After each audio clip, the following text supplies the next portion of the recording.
Can you guys hear me and see me?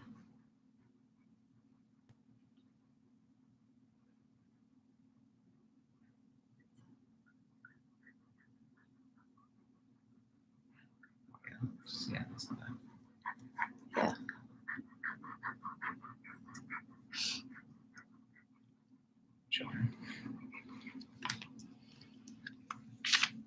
Enzo, you're breathing a little too heavy.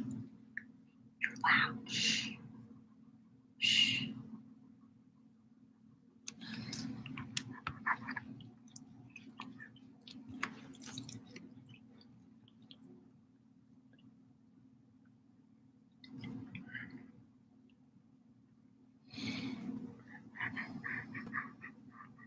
Okay, couple of things before we get started with questions. Can you guys tell me if you can hear me and see me just so I can be sure?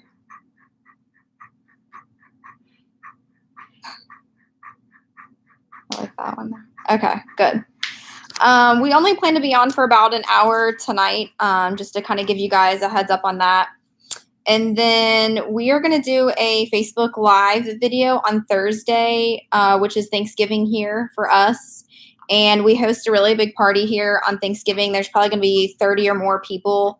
And so we're just going to do like a Facebook Live video, stream for about 5 to 10 minutes because we have a lot of people that ask us, about having and introducing their dogs to people and, can I host parties with them here and stuff like that. So we're just going to do like a quick little, maybe like 5 minutes of what's going on here at the house with the pups and all the people here at the same time. So I just wanted to give you guys a heads up on that. And then if you really, Enzo, that's not the toy right now, bud. Enzo, can we not do porcupine right now? Bubba, they can't hear anything with you doing porcupine. Oh, you're plugged up, but I was gonna. Yeah. In case you haven't watched, I think it was the most recent video that we have up. The pups now have a P.O. box. Video's not up yet. Oh, well, the pups now have a P.O. box. So if you want to send them cards or letters or snacks or anything cool like that, they now have a P.O. box where you can do that. We had someone ask to send us something, and so that kind of gave us an idea to get the P.O. box for them. So they now have their own P.O. box, which is really cool. It's under the About section go into the About section of the YouTube page if you ever want to find it. And then right now, tell me, can you hear Will when he talks? Because he answers a lot of questions sometimes for me, and I know last time y'all couldn't hear him, so I want to make sure that you can hear him. Okay, they said yes. Okay, so, all right. He's going to kind of feed me the questions, and then I'm just going to answer them directly to you versus me trying to skim through all of that whole side section there of questions. That gets kind of overwhelming for me. So he's going to kind of just feed me the questions, and then I'll answer them as best as I can. All right, Kennedy 6859 asks, what are Lotus and Enzo fed on in terms of diet? So we have them on Gentle Giants, which you can only get from a few places. So Chewy sells it, Walmart sells it, and then you can obviously get it from the Gentle Giants website. Like they have their own website set up where you can purchase that. And so we feed them chicken and salmon hard food. We mix that together in like a big old tall container. We mix it as we pour it in. And then in addition to that, twice a day with that hard food, we also give them the Gentle Giants canned soft food salmon flavor. So that's kind of just how we do things. We really like Gentle Giants as a brand. We used to feed them Royal Canin for German Shepherds specifically, which is really expensive. And there's a lot of great things with Royal Canin, but we came across Gentle Giants brand, really kind of liked what they had going on. And so we wound up switching them over to that. How long ago, you think? About less than a year? It's less than a year. It's been less than a year. We switched them over to Gentle Giants, and we love it. The pups love it. It's been fantastic. We haven't had any issues with any of that. There's a video. I'll link it in the notes here in a second. Okay, so he's going to link a video on that brand. What's next? Polina McPoo asks, how do I convince my parents to get a dog? Good luck with that one. How do you convince your parents to get a dog? Show that you're Yeah, you would have to be I'm assuming that you're obviously at least under 13. under 18. You'd have to be really responsible. I don't know, like that's kind of tough. I don't know how you would convince them to let you get a puppy. You'd have to be a really responsible child to do that. You got any suggestions on that? No, I mean, 'cause it's a lot of work. It's a lot of work. I would not suggest any child have sole responsibility of a puppy, for sure. We have a hard enough time keeping up when we're adults. A ton of people said hi, so just say hi to a bunch of people. Hi to a bunch of people. Deareth Gunham asks, is it okay to grow German Shepherd as a vegetarian? Probably not the best idea. I don't understand the question. Feed him make him vegetarian. Oh, like a vegetarian diet? Yeah. I would personally say no to that. However, I'm not educated enough to really give you probably the answer that you're looking for. But for me personally, I would say no, not a vegetarian diet for any pup. I think they need that protein, especially when they're growing, for their bones and their muscles and stuff. Protein is really good for them. Well, and they can get protein without meat, but humans can make decisions like that. Dogs. Yeah, not so much.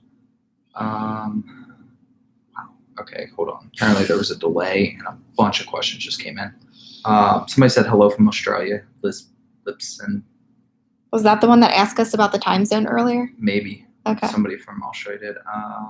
None but just said hi. What are the best advantages of having them? I don't know I guess they just mean Enzo and Lotus. Of having the pups or just puppies in general? I mean, the advantages of having ours, for me, Enzo and Lotus both really, it started out with just Enzo, but they really help me like mentally. I feel like when I'm having like a rough day or having like a day where I have high anxiety, and I get home, like just being able to like touch them and be around them, that like is an almost like immediate calming effect for me. Just kind of having them there all the time, and they're not judgmental or anything like that. So it's just kind of nice. I don't know. Just the normal benefits of having a pup around, Sebastian, and I'm not going to try the last name, asked, how do you get your dog to not run away? I had someone ask me that on Instagram or a YouTube comment recently. And my response to the person that asked that earlier this week was that, both of ours, you guys have to understand, both of ours have been through obedience training. So they know not to leave the yard, and they know that there's a consequence if they do leave the yard. However, we started that even before we went to training. So, for us, it's always kind of been a rule that they are not allowed to leave the yard. And we started that literally from day one. I can remember bringing Enzo home and being in the front yard, and he did not have a leash on. And if he approached the edge of the yard, it was some kind of negative reaction from one of us. I don't even remember how we wound up going about that, but they knew even before they went to training where we could give them an actual consequence that they weren't allowed to leave the yard. Well, it's also just, you can't make them. They have to want to. Yeah. And our pups don't want to because they get to run wherever they want anyways. Yeah. So they don't have a reason to try to run away even temporarily. Yeah. German Shepherds just naturally are very loyal. And so it's really kind of rare that even if ours aren't in a command, they very rarely leave our side anyway. And that's just the nature of that breed. Let's see. Somebody called you Miss Sanders, so I'm assuming that's a student. Probably a student. But their username isn't. It just says Art Lover. Somebody said, getting a German Shepherd this Friday. What should I do? That was Baller44 vlogs. I will link the first day video. Okay. Answer that as well. Okay. So we'll link the first day video for what you should kind of do first and things to get to prepare you for it. There's so much, I feel like that it's kind of a loaded question. But when you get it on Friday, if you follow us on Facebook or Instagram, send us pictures because we like getting that kind of stuff.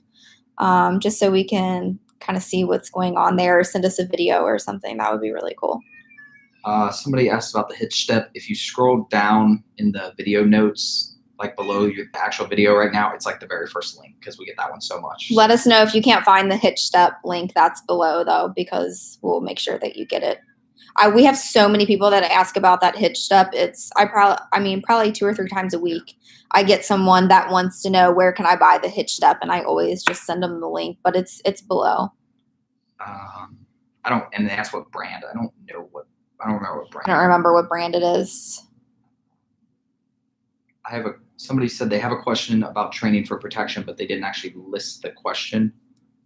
Although I'm not sure that we're going to know that. We probably are not. Yeah, we're not going to know the answer about the protection training because that has never been our intention to do that with ours. But that's going to be, will probably, I would imagine, have to go through obedience training first with them, like advanced obedience training. And then the protection training would be an additional training on top of that. And I don't know how many weeks long that would be. I would imagine it's a pretty significant that's probably a pretty hefty type of training because it has to be done properly, obviously. With that being said, I feel like, if anyone would ever come into our house, they probably would not make it out alive. And that's without ours being trained to protect. They're just naturally a protective breed. And from what I hear and what I gather, we don't have a female.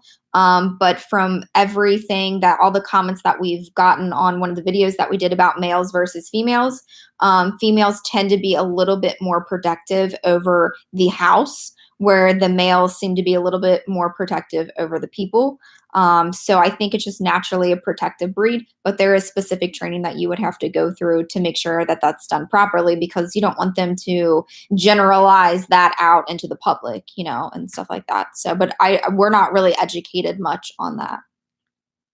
Scott Muse said, "Hi, Miss Sanders." So I'm assuming that's a student. Yeah. If you're saying hi, Miss Sanders, make sure you put your name in there so I know who you are, because most of you are probably using your parents' Gmail to be on YouTube, and I don't know who you are. No, but hi. Your students are old enough; they would have their own.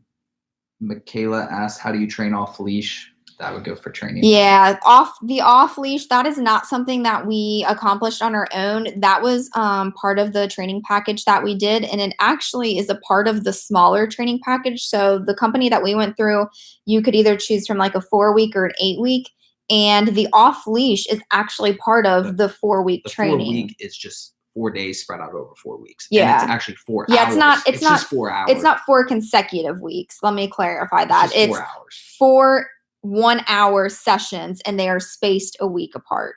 So it's basically, one session each week for 4 weeks, and it's only 1 hour long.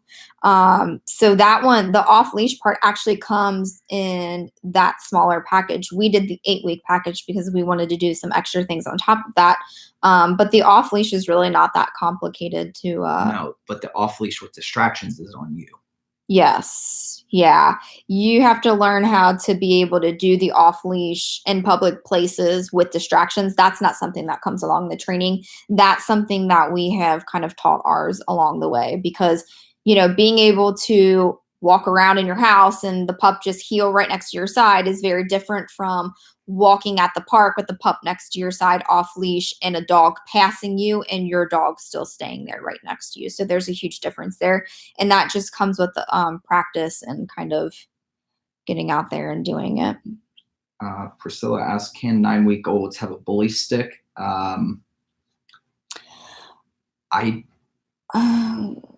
I can't remember what a bully stick is. I'm not going to say. People can Google it if they want to know. But really, with a 9-week-old, anything, you just need to be monitored. It's got to be monitored.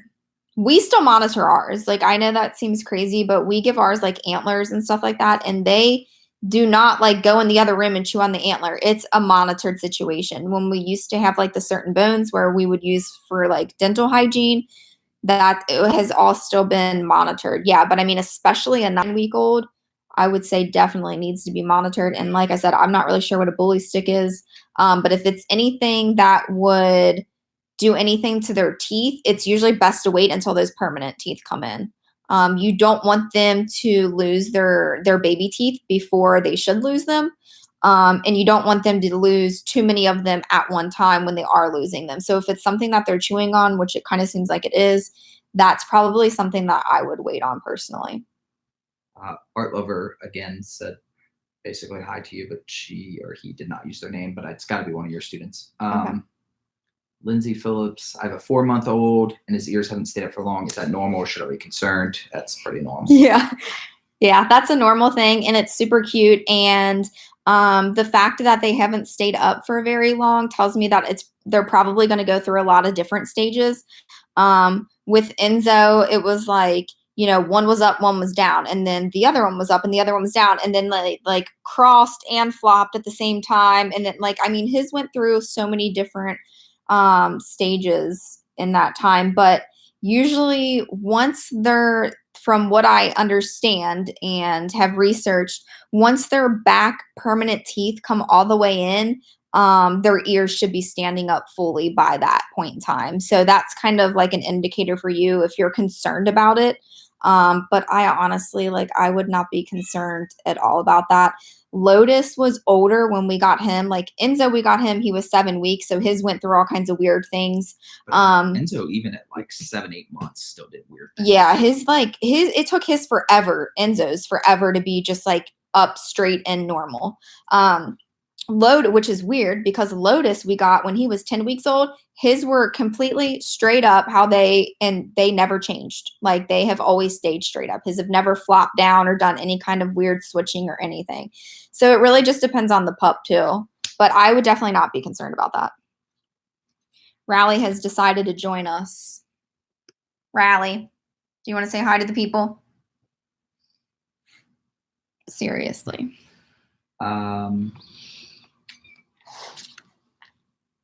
Lipson from Australia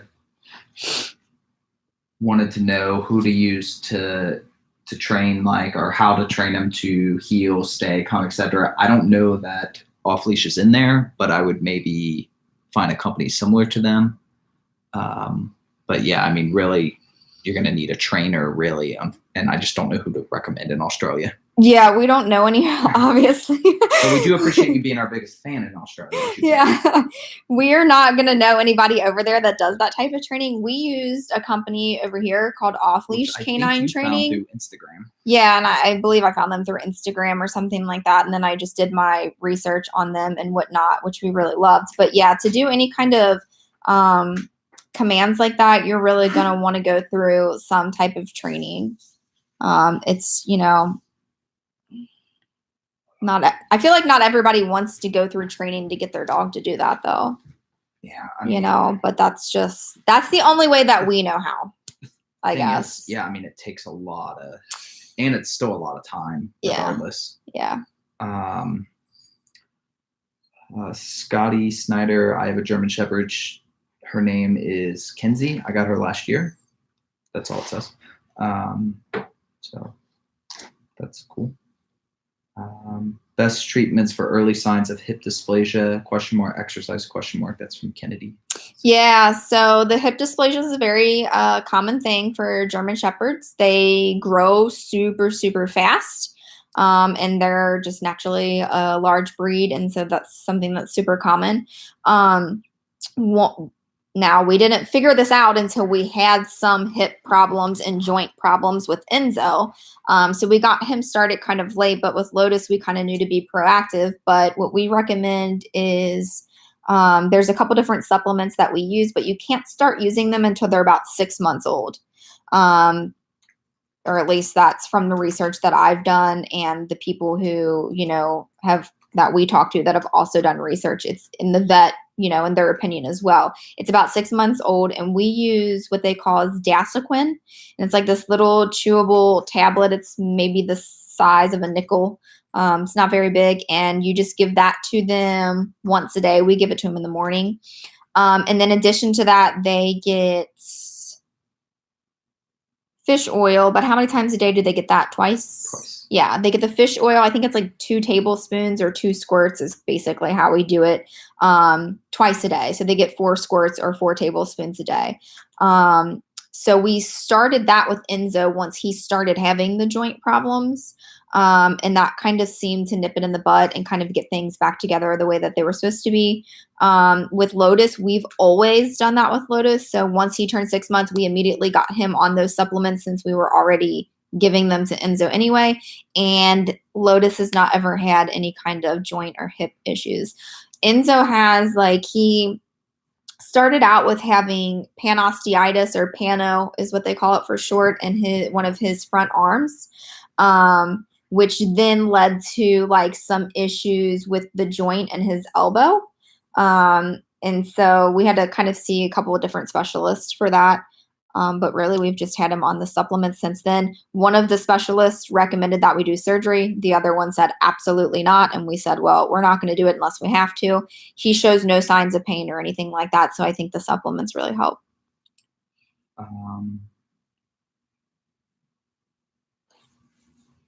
Sorry, they keep going a little quicker than I think. Somebody asked, and I can't find it now, but basically, would we consider training them for protection? Probably not. We will never train ours for protection, no. Like I said, they're just naturally protective, and one of these times I feel like we're gonna get it on film where someone rings the doorbell or knocks at the door, and how crazy they are and hectic, that situation kind of is. Like, there is no doubt in my mind if someone broke into our house, and there's just I don't foresee them making it out of our house alive. So I mean, I just, like, we don't have a need for the protection training. It's not like, I mean, I understand that for some people, like, you live on a farm, or I don't know, like, there's also like protection, like they can be trained to be out in public and still protect. And we don't have a need for that. So that's not something that we would invest time and money in doing. Most of the training that we do with them is, for their benefit or for our benefit, being out in public, things like that's why that. We don't teach them tricks, really. Yeah, like, we don't do. I had someone ask me, I can't remember if it was on YouTube or Instagram, about trick training. They wanted to see, wanted us to show all the tricks that they know, and ours don't know any of those types of tricks, like opening the fridge and getting out a bottle of water. You know what I mean? Like, we only train them to do things that are beneficial to them, making things easier on them, and then beneficial to us while having them out in public. So any other training beyond that, we just don't intend to do. Kathy said hi from Colorado. Hi, Kathy. Art Lover says, I miss you. Whoever Art Lover is. That's got to be one of your students. Gordon says hi. Okay, so Gordon's honest opinion. Tell us your actual name. Like, is your actual name Gordon? Because every time that I go to say something to you, like, I feel weird just saying Gordon because I'm not sure if that's your, like, actual name. So then I have to always say Gordon's honest opinion, which is really long and exhausting to say so many times. David said he loves the part where we say break. Yeah. The break part is cool. I have a lot of people ask me about that, and you could really make that any word that you want it to be. That's just the one that trainer. It's also a hand signal. You just don't see that on the film because you can't see me doing it. Yeah. You usually go break. And that's supposed to be like very high pitched because you always want them to actually make a move on break. Because I feel like we've been in some instances, like when we first started training, and the dog was like, what does break mean? And like, you actually have to go over there and physically, like, get them excited to get up and go. So yeah, break is technically a command, but it's not like they really get in trouble for it if they don't do it. It just means at that point they're free to do it. They need to be released from a command. They need a word or a command to be released from the command, and that's just the word that we use, but it really could be any word. Paula asked if you ever go on holidays, what do you do with Enzo and Lotus? Well, so far we've gone on one and we took him with us. Well, wait, I missed the question. If you ever go on holidays, what do you do with Enzo and Lotus? Oh, yeah. The one holiday we went to Nashville, we took him. We don't go on holidays. That has nothing to do with the pups, though. Yeah, we really don't. We just, that's kind of that's more a lengthy personal thing to explain. But we went to Nashville when we had just Enzo. We have some friends that live there who are actually getting ready to move somewhere else, but they lived in Nashville at the time. They're moving to New York. We probably will go there. We'll probably leave them with your mom. Yeah. I don't know how I feel about that yet, if you heard Will. Yeah, our friends that lived in Nashville that we visited when we had Enzo, they move around a lot and they're actually getting ready to move to New York, which has always been like a dream of mine to go to New York. I've never been. Will has been twice or just once. Will's been once. So they're getting ready to move there and we really want to go, but there's just no way to travel to New York and do what you want to do when you have two German Shepherds. So Will is saying that we'll probably leave them with my mom. I'm not sure how I feel about that yet. Kennedy, my German Shepherd has been trained in obedience, but whenever I ask for the out command when she has a toy, she seems to run away. Yep. Yeah, I mean, we struggle with that with Enzo. You gotta have them. You gotta do it with a leash so they can't run away. Big time. Yep. The out command is tough for Enzo. Now he'll test it. You'll say out and he'll keep it. And then like when he knows when he gets that second, when you say it the second time that he's going to get stimulation from his e-collar. So when he knows or senses that you're going to say it the second time, he'll drop it real quick.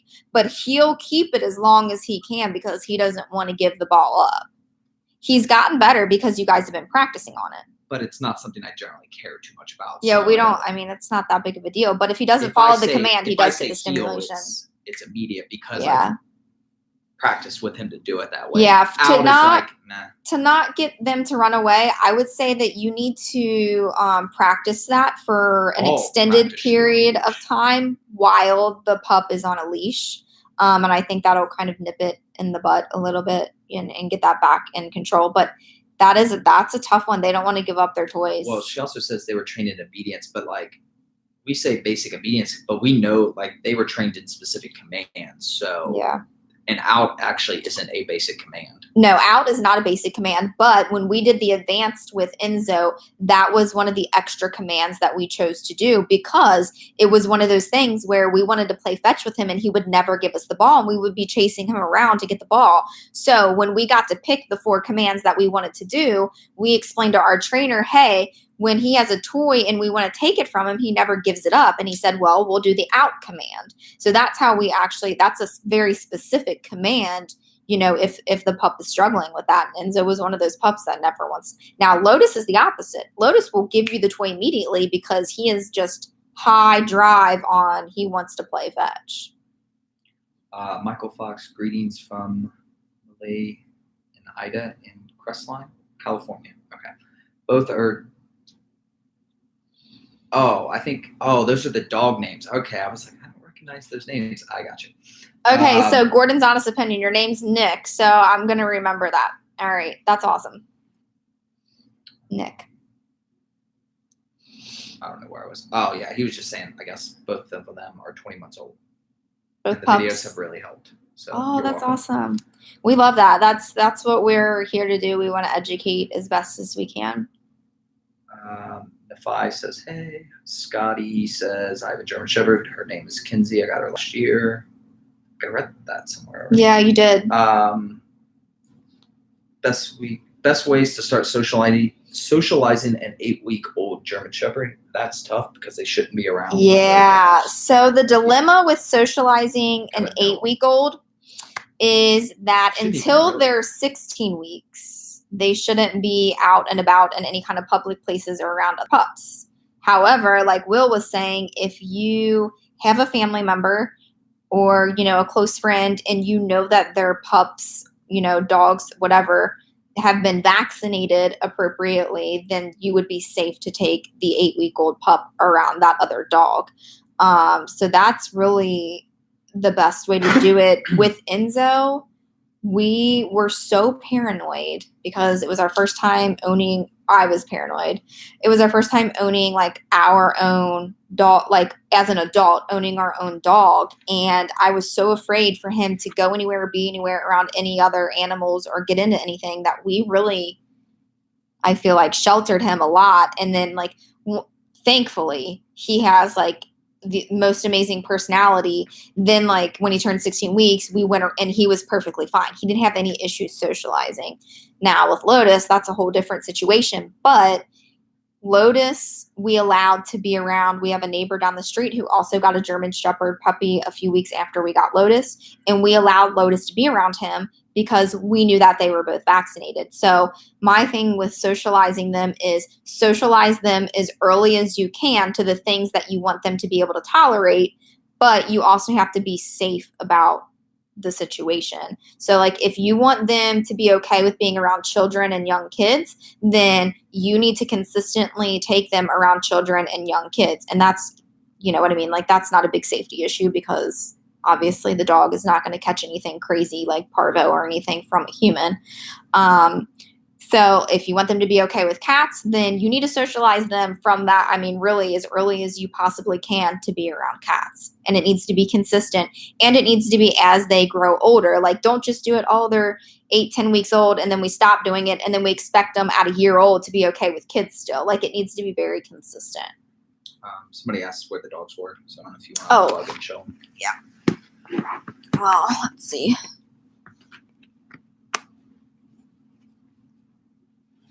Can you see him yet? Down. Tilt down. Maybe more down. There you go. There's Lotus. He's sleeping on Porcupine. Can you see Enzo? I'm delayed just a bit. Up a little bit. A little bit more. Oh, you should be good then. And there's Enzo. Bubba, come here. Come here, big boy. He was asleep until you. Health warrior. Gotta shake it out. Gotta shake it out, huh? Oh, knocked over a Christmas decoration. Health warrior. There's 11-year-old female German Shepherd. She's at the animal shelter. She was rescued from a puppy mill.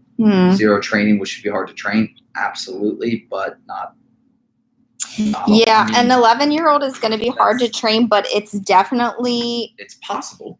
There's never an age that it's not possible. Yeah, we have a lot of people say that like, oh, it's, I have a 3-year-old, I didn't do any training and now it's too late. No, that's absolutely not true. It is easier the younger that they are because you just get that ingrained in their, their memory basically when they're that young. But no, I mean, my suggestion, like if you really want that dog, which honestly, you're probably the best hope for that dog. I mean, was it a girl or a boy? Girl, 11 years old. Yeah, I mean, she's obviously been through not a great situation. And the fact that she's in a shelter at 11 years old is, I mean, that breaks my heart in itself. My suggestion would be not to attempt to do that training on your own. I would seek out a professional trainer. It's really not that expensive to do that and just go through like a basic obedience class with her. Not a PetSmart. Yeah, not a PetSmart, like an actual, like how we do like off-leash canine training. Like it needs to be an actual, don't do it through a PetSmart, no. And just do like basic obedience with her. I mean, and it depends on her personality too. And kind of what she's been through. But yeah, it's absolutely possible to train them at that age. Kim says hi from Canada. Hi, Kim. How much training did you guys do on your own before the obedience class? That was from Black Luffy. Quite a bit. I don't know how much it. I think with Enzo, I used to do a lot of like treat training and stuff. Yeah, we used like a lot of treat and we did like some clicker training and stuff like that. With Enzo, I feel like we did more because we didn't go through an actual professional trainer with him until he was almost a year old, because he was already just very well behaved anyway. And so I feel like he knew like the very basic commands. I don't know if he really knew come, but I know he knew how to sit and like. He knew it, but he wasn't necessarily going to obey it. Yeah, like you could tell him to sit, but he might just be like, oh, whatever, I don't need to sit. Where like now if you tell him to sit, he does it first time. So with Enzo, there was a lot more. With Lotus, because of his reactive behavior, we actually started him, put him through the training class, the same one that we did with Enzo, but we started him at 5.5 months. So we did it as early as possible with Lotus. So Lotus knew a lot less than Enzo did just because we had a shortened amount of time to He do also that. mimics Enzo. Like the Yeah. come to heel, he's never been trained that, but he learned it by watching. Yeah, Enzo. Lotus mimics Enzo, so that was nice to kind of have. Enzo had already gone through the training, and Lotus kind of picked up on those things. It was so much easier, I felt like, with Lotus. Like with Enzo, we did like insane practice with him, like constant. We were constantly like, I'd come in from work and we practiced for 20 minutes. Every time we went to the park, it was practice, practice, practice. With Lotus, it was so much easier because whatever we did with Enzo while we were at the park, Lotus just kind of followed along with that. It wasn't that big of a deal. So I felt like training, in my opinion, was a lot easier on the second one than it was with the first one, for sure. Priscilla asked, what company off-leash canine did we use? Yeah, off-leash canine training is the one that we used, and they have a couple here in like the Cincinnati area, but they have a bunch of different ones all over the country. So if you're in the US, you could potentially be close to one.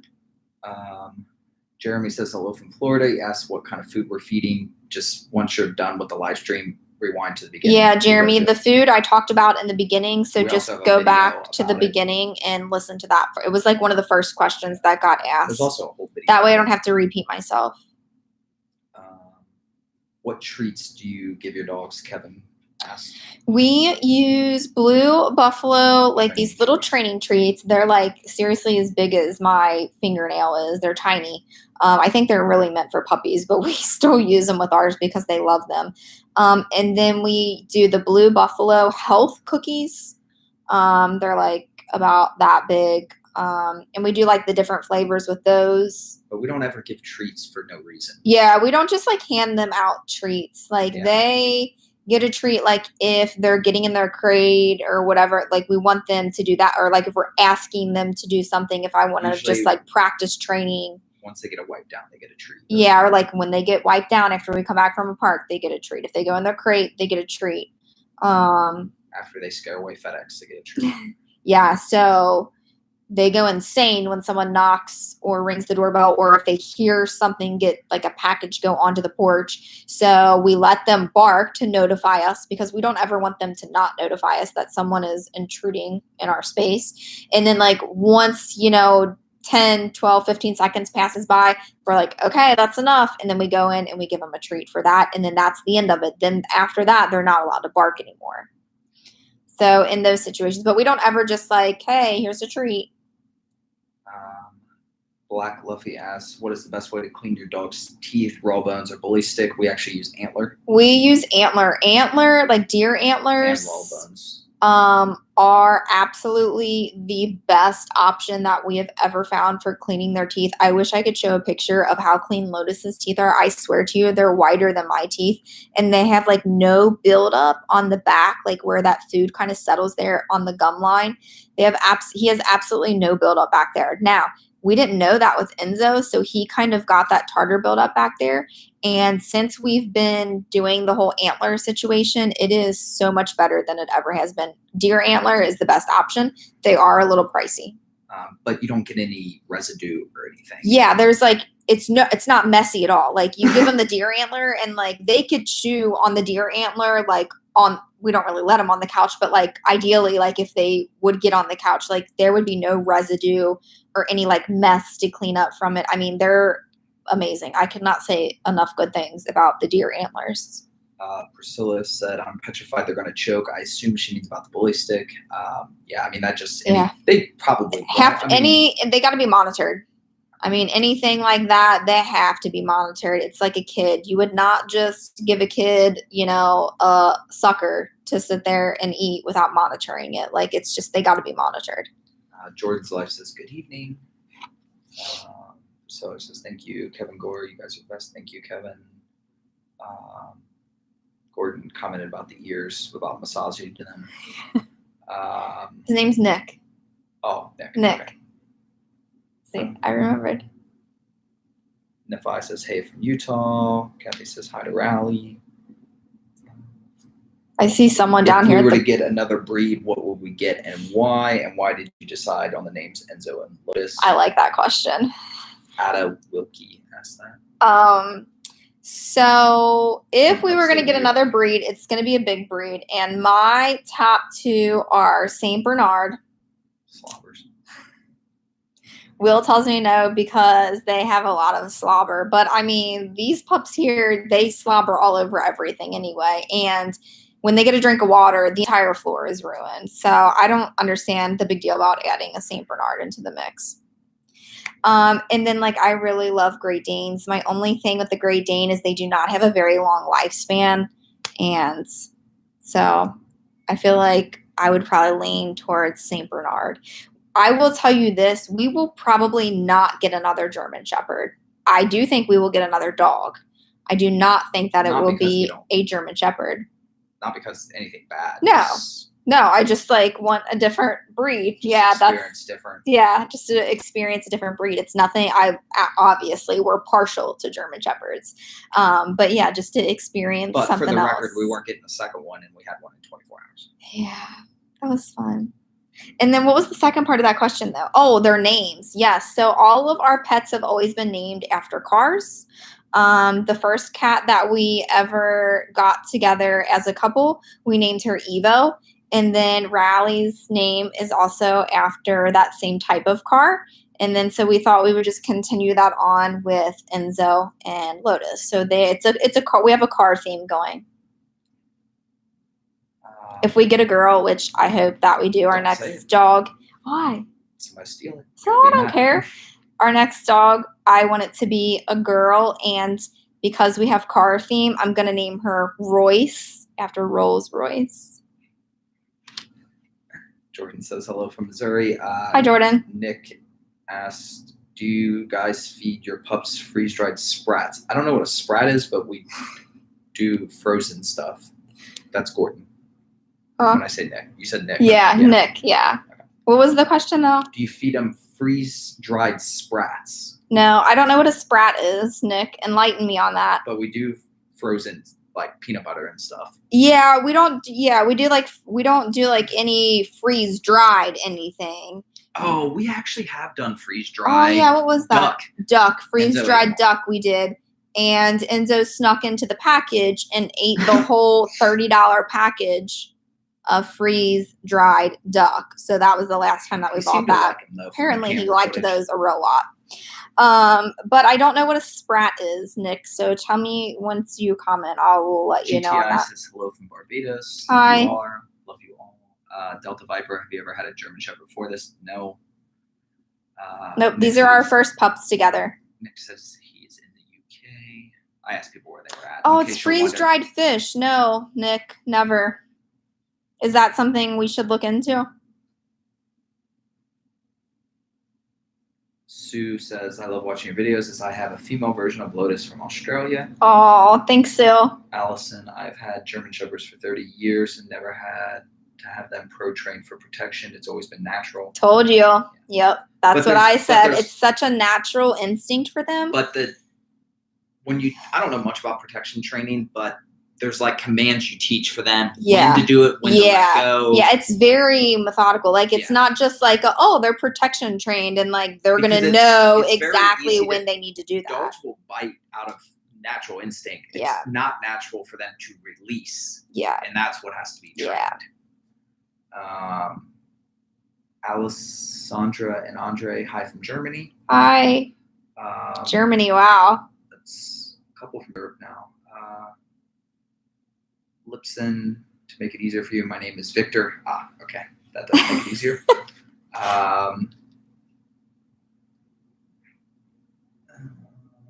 You already did the ones from Nick. We adopted a German Shepherd from a rescue in February, and your channel has been very helpful. Good. Steele is about 2 years old now, and he is on the larger side at 100 pounds. I like the big ones. Joseph said hi. Jordan's lifestyle. Is that Joseph? What's the last name? Yeah, one of my students. Hi, Joseph. Hopefully you're still on here.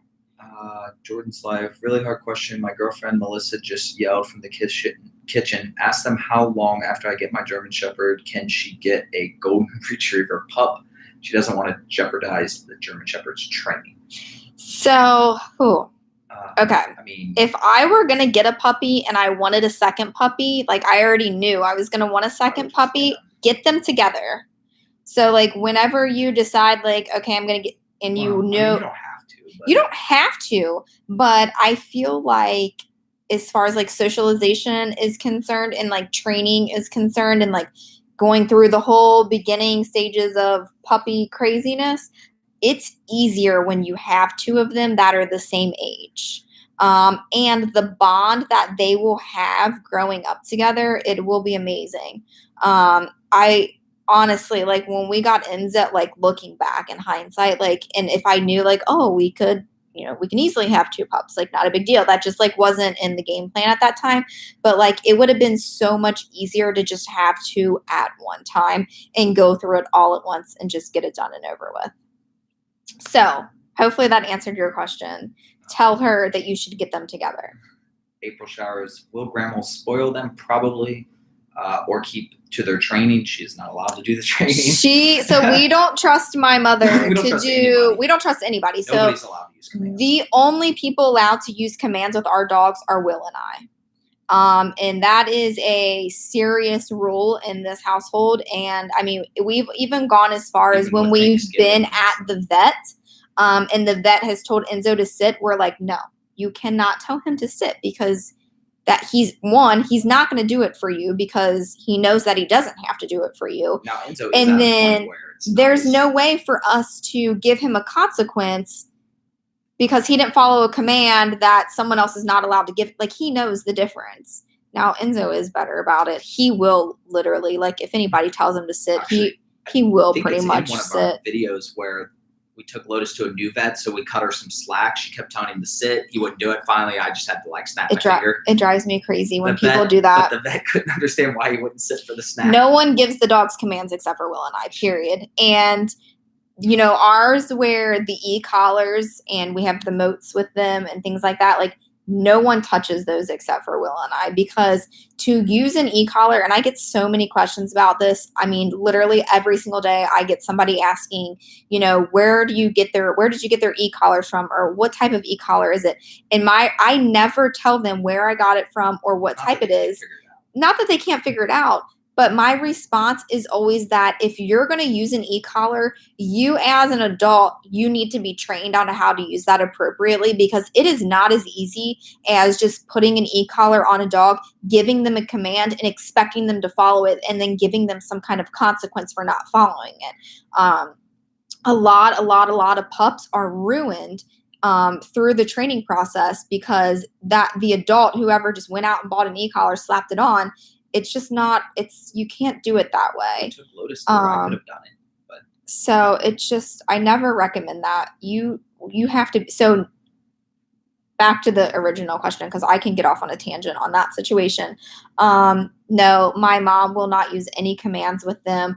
Even when we go there, she will accidentally sometimes be like, Enzo, sit. And I'm like, Mom, no, you can't tell him to sit. Like, you need to use a different word for that. We would have used a different word. We should have came up with other words. So, because that's the automatic thing that everyone wants to do is sit or down or come, we should have thought, what it was going to be like in the future. And we should have come up with different words for the commands that we wanted to use so that other people could use those commands.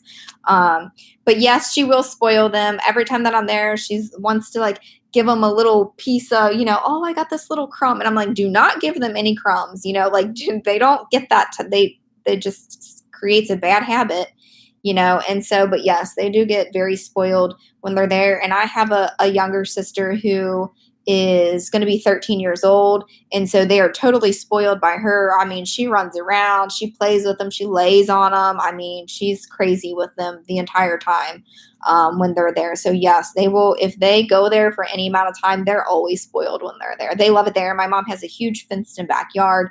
So they are in heaven when they're there. Okay. We're going to do a few quick ones here because we're running close on time. Okay. Delta asks, do we use shock collars? Quick answer is no such thing. E-collars.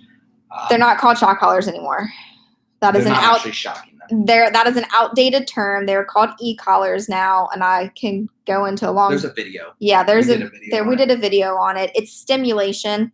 It doesn't actually. It's like a TENS unit. Yeah, it's like a TENS unit. Like if you go to the chiropractor and they put that little patch on there, and it kind of tenses up your muscle that it's on. That's what it feels like to them. Kathy asked, did you find out any info about reactive German Shepherds? Was that directed towards you? Maybe. I don't know. We've done a video about reactive training, so I'm not sure. I don't know, Kathy, if you're still watching, We maybe practice. clarify that question. Yeah, we practice every day. I haven't found out anything more than what we already know. Gaming channel guide. Hi, are they suitable for families with toddlers? Yes. Yeah, but they have to be socialized from a puppy. So make sure, or they have to be an adult one that has been socialized with children. You want to make sure that it's the right fit. But yeah, absolutely. They're great with kids, but they need to be socialized that way. Charlie asked about the vests, the reflective ones. I will link that. Will says he'll link it for the vest. Give me a few minutes, but I will link that in the notes or in the video. Kathy, when we ask for toys, we use Give. Yeah. Yeah, Give is another good one. I didn't think about that yet. Black Luffy, is it hard to train them? Would your program work better? Yes, we've already talked about that. So don't do what I know you want to do. Nick, I don't use the word heel. I use the word close. Close. Use that. Yep. It's all about the terms that you want to use. I use heel when I want them to come and sit at the side. So heel, that is actually how heel is taught originally. Yeah. We just altered it. Yeah. We've altered a few of the commands. Yeah, we have. They don't actually use them. We don't use them the way that they were taught. Now, we did for a very long time. Yeah, we did in the beginning. But yeah. We've altered them to fit how we want to do things. Which is fine. You can do that. Yeah. I have a few options. She was not socialized, and I regret it. It's never too late, though. Just going to take a lot of patience. Did you see what Jordan said down here? You guys! ! Now I have to buy 2 dogs. Melissa can't stop smiling. Now she gets a golden retriever sooner. Seriously, though, great advice. Yeah, Jordan's life, like totally. If you guys can manage doing 2 at one time, best decision you'll ever make is getting them together. I promise. Jeremy Lovely, what kind of dog food do you feed? We've talked about this already. That's at the beginning. So when we're finished, go back to the beginning. There's also a separate video on their channel about it. Yeah. That way we don't have to repeat ourselves. Showa says, Yoda Enzo. Delta asked, how old are they? Enzo's 3, Lotus is 1. 3.5 and 1.5. Jordan, thanks for the content. On the channel, about to pick up my first German Shepherd in a couple months. Congrats. Send us pictures when you get yours. Yeah, who was Facebook, that? Jordan. Send us pictures on Facebook or Instagram, whatever one that you follow us on. We always love to see. I always tell people because they're like, oh, I'm getting one in December. I'm like, send us pictures and videos. GTI, she's 2 years old and might be pregnant. So she was artificial. I don't understand if that's a follow-up to something. I feel like that was the same one asked about 2 pups. Big Boy says, hi. Where did you get them from? Enzo was from Von Schmidt German Shepherds in Antwerp, Ohio. But they, as far as I know, are no longer breeding. Sad face on that. I actually continuously look to kind of see, because I have a lot of people ask that question. Where'd you get Enzo from? Where'd you get Lotus from? Lotus was from a breeder in Canton, Ohio. Lotus was. But we found that breeder on Buckeye Puppies. And there's all kinds of, like, if you just put in the breed that you want, it'll bring up breeders in this area. So you would technically have to be in this area to use that website, I guess. Jessica Gross asks, what collar is best to train with? I would say like the harness, like the chest harness. Yeah. If it's a pup and you're doing like basic command training and stuff like that, a harness is good. You can do like the pressure, like, I don't want to say choke collar, but like the pressure if they're pulling really or bad. Gentle leader. We have a gentle leader. Works. That thing is amazing. We use it on Lotus. We've never really had to use it on Enzo. Can you link that? Yeah, I can link that in a second. I'm just trying to. We'll link that. Big Boy asked, what kind of puppy food is the same? Just the same food as they use. It's not different. Jordan asks, do you know much about long coat German Shepherds? Are they common in litters? I think that's technically a different, not to breed, but like line. Yeah, but Charlie is a long coat down the street. I feel like all of them. Like, I mean, you can look at the parents and know. Like, if one of the parents has a longer coat, then chances are some of the puppies will, because Charlie's litter, not all of them were long hair like him. But I mean, that's common. It's not like you won't be able to find a long hair one. Black Fluffy, if you get a Great Dane, Giants will help them live longer, hopefully. Ada had to go. See you later. She's probably already gone. They are probably already gone.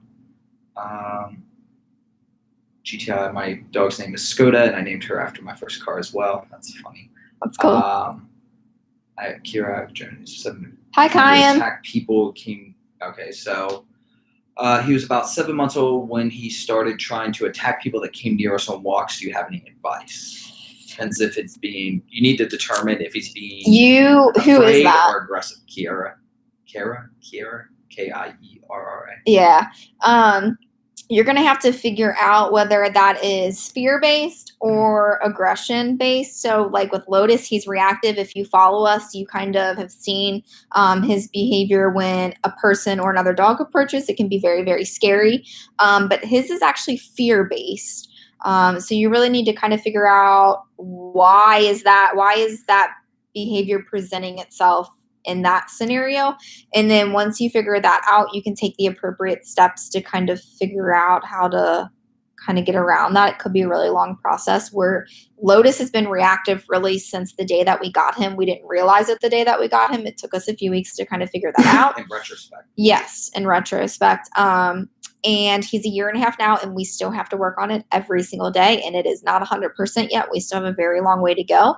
But that type of behavior, I would say, is probably going to require a trainer to get involved in that. Someone who's educated in that type of, We had to do a bunch of different tests with people. Yeah, we had to determine why he was being that way. Yeah, we had to actually run a few different types. The easiest way is to have somebody who doesn't really know the dog take them for a walk and see if they do it. Yep, and I know that seems weird. If they don't do it, it's a good sign. If they do it, it could be a bad sign. Yeah. Showa, hi guys from UK. Another Europe, so that's like at least 4 now. Can't decide between German Shepherd, Doberman, and Rottweiler. I don't know what the UK laws are, but 2 of those are going to give you less hassle than the third. So I don't know if you want to say anything about that, but I didn't. You're reading through them so quickly. I'm not even. He or she is trying to decide between German Shepherd, Doberman, and Rottweiler. They're getting a new dog.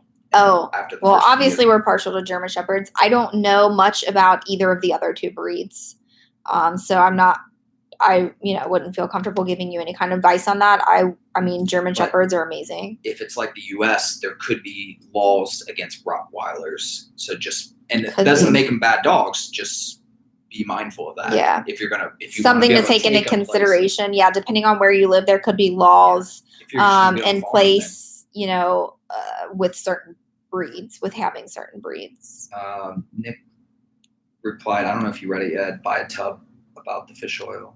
I don't know if you saw that. No. Oh, definitely worth looking into. I buy a tub for around $15, high in omega-3 and fish oil plus not fattening. I don't know. Big boy, if you go, once this live stream ends, if you go back in, that's one of the first things that I talked about is what to feed them when you get them. How much does Enzo and Lotus weigh? What's Enzo's parents big? And how about Lotus parents? Enzo's parents were both over 100 pounds. I don't know exactly how much each. We saw his mom. Mom was like 85. No, his mom. No, absolutely not. He doesn't know what he's talking about. Mom was really tall. Like she came up to almost my rib cage. She looked skinny because she was so tall, but I remember specifically that she was over 100 pounds. Dad was also over 100 pounds. Enzo is he fluctuates between 110 and 115, depending on what's going on in life at that point in time. Lotus's parents were both in that like 60 to 80 range. We only got to see. We saw both of Lotus's. I think we saw. Grandparents. Yeah, we saw both of Lotus's parents and grandparents, which is kind of rare. But they were all pretty small. So we knew when we got Lotus that he would be in that 60 to 70 pound range. And what is he now? 75. Yeah. We feed our pups really well, though. Speaking of that, somebody had asked. Alabama asked, "What if my German Shepherd doesn't eat?" It depends. There's a difference between not eating and not eating much because they will self-regulate. Yeah. I mean, if they're not eating at all, you need to contact your vet. There's an issue there if they're not eating at all, especially if it's a pup. There's a lot of different sicknesses where that is what like that's one of the symptoms of it. So I would definitely contact vet. Lotus But just doesn't eat a meal. if they're eating in the morning, but not really in the afternoon, and then maybe a little bit at dinner, that just probably means they're self-regulating. They're a breed that doesn't really overeat. And so like we feed ours 4 times a day. Usually 4 times a day.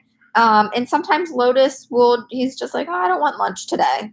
We don't worry about it. It's not a big deal. He self-regulates. He'll eat when he's ready. We also don't leave food out for them. So like it's breakfast time. They eat breakfast. If they haven't eaten it in 5 to 10 minutes, it gets scooped up, saved for lunch, and if they don't eat, it's, we don't free feed them at all. That's just not something that we've ever done. It's not really good to do that.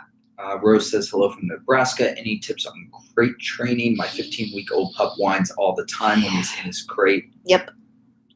You said Rose was the name? Rose, yeah. They'll whine for at least an hour or more. Yeah, Lotus was worse than Enzo for crate training. You have to make sure. So like if this has gone on for a long time, my next question to you would be, do you give in and let them out when they're whining?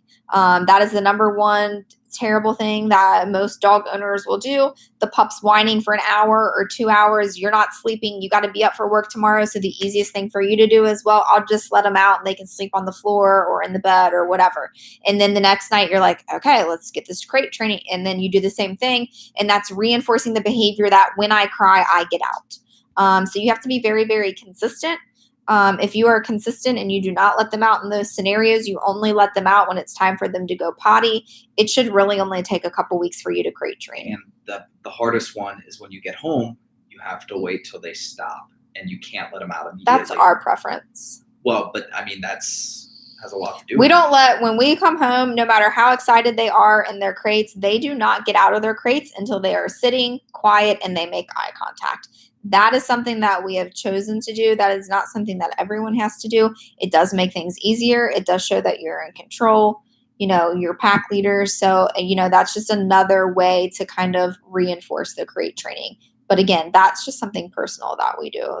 Not everybody's going to want to do that. Kathy said, I guess you guys talked in the last live chat about reactive and how to determine in a new pup and if a pup can pick up that characteristic from an older dog. Yeah, I never did find out that question because her concern was she wants to get another. Tell me, tell her. Well, I'm just I'm filling you in that. Yeah, I don't know. Like, see, like Enzo doesn't pick up on Lotus's reactiveness. Like Enzo doesn't act like that, but it would be a huge concern of ours. I think something that Will and I would have to consider when we ever go to get another dog.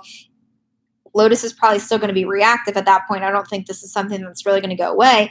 Is that puppy going to pick up on Lotus's reactive behavior? I don't know the answer to that. I would think that, I could see that totally happening. I think we would take extra care to take that puppy.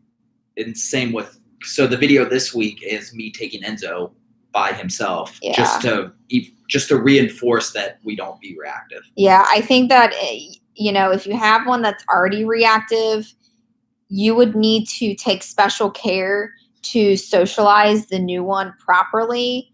And go as far as like taking them on separate trips without the reactive dog, to the dog park and to the park out in public and around people, and just make sure that you're socializing that second one properly. I don't know. That is such a tough scenario. That's something that would be like a good question for the vet or something to see what they say. So Kiera, we were talking about is it fear-based or is it aggression-based? So you said, I think it's fear-based because he also gets to back up, and I try to find someone. Yes. So, sorry. That was kind of Lotus's thing, which is why we thought it was fear-based. Apologize. Wow, Siri. Thanks. He would act aggressive and like take a few steps forward, but then he would kind of cower back behind one of us. And our trainer even said, like, I really do think this is fear-based. To test that, we had one of my cousins. We just met him like at the dog park because we knew there were going to be lots of other dogs there. And we literally handed Lotus over to him, and he went up and around other dogs and no reaction. but if Will or I take him, he reacts in that same exact scenario. So that's how we found out that it was fear-based with him. Rocky says, I have a German Shepherd and he drops a lot of hair. Do you know anything I can do? I assume you mean shedding. They're going to shed all the time, every day. What we do to kind of help with that is if you brush them for 10 minutes a day or 10 minutes, 10, 15 minutes every other day, you'll get a lot off of them. It will cut down on a lot of the shedding. In addition to that, we have a Roomba vacuum that runs twice a day. That might not be in the budget for you. Don't know, but easiest thing is get a Furminator brush. Do you have the link to that? It's in the notes below. The link for the Furminator brush are in the notes below. Get that 10 minutes a day. You'll notice a huge difference within a week. Kathy commented back to Rose. I don't know if Rose saw it, but there's some good tips in there about helping with the scent and toys that are super durable. Okay. So, Rose, if you haven't seen that. Potty training tips for 9-week-old. My pup goes to bed by 9. I take them out by 4 and they still have accidents. That is way too long for a 9-week-old puppy. No. Who is that? Priscilla, no. So for however many months old they are, that is how many hours that they can wait. So a 9-week-old puppy needs to go out to potty every 2 hours. I know that seems crazy, but if you do it, and how we did it is we set an alarm on our phone, even in the middle of the night, and every 2 hours we got up, let the pup out, run to the door, out the door, potty, back into the crate, go to sleep. During the day, same exact thing. Our alarms on our phones literally go off every 2 hours. And it is straight out the door. That is way entirely too long for a 9-week-old puppy to be holding their potty. No way. Nick commented about, don't leave them unattended with a child. That's good. Obviously. Somebody asked what our Instagram was. It's just the same as the YouTube. It's the same as the YouTube. Instagram is the same as the YouTube. Facebook is the same. Facebook is the same too. You can search. Facebook, if you search that Enzo if you search that Enzo and Lotus, it will pop up. However, the Facebook actual name is Enzo the Shepherd. Because Facebook has given us a really hard time and fighting us on changing it over. It's been like this huge, long, drawn out process. So we are still continuously working on that, but it's linked below. Somebody asked about I already read that one.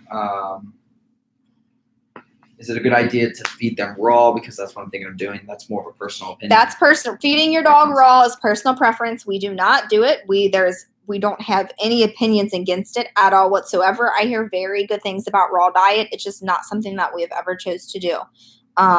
There should not be any problems with that. Big Boy asked about the food. We have a separate video on that. You can also rewind the live stream and see about the food. Priscilla. Did she comment? Yeah, because I freaked out. I'm like, oh my God, 9 weeks. No, they can't go that long. Yeah, yes, every 2 hours. And then once they get to that 3-month mark, start setting your alarm for every 3 hours. Once they get to 4, 5, 6 months, you know what I mean? You're not going to need to set your alarm for every 6 hours when they're 6 months old. You kind of have a judgment on that. But yes, in the beginning, every 2 hours, every 3 hours, every 4 hours. Sorry for freaking out on you on that. But that is everyone does that. I'm like, oh my gosh, no, they can't go that long. Their little bladders are so tiny and they don't understand that yet. Yeah, every 2 hours, Priscilla. Bob Fan asked about socializing. They can rewind. Yeah, we talked about socialization earlier. So when this is over, go back and do that. But socialization from day one, if you can, safely. Nick commented about a different version of the Gentle Leader, Holty. I've never heard of it, but it's probably good. Yep.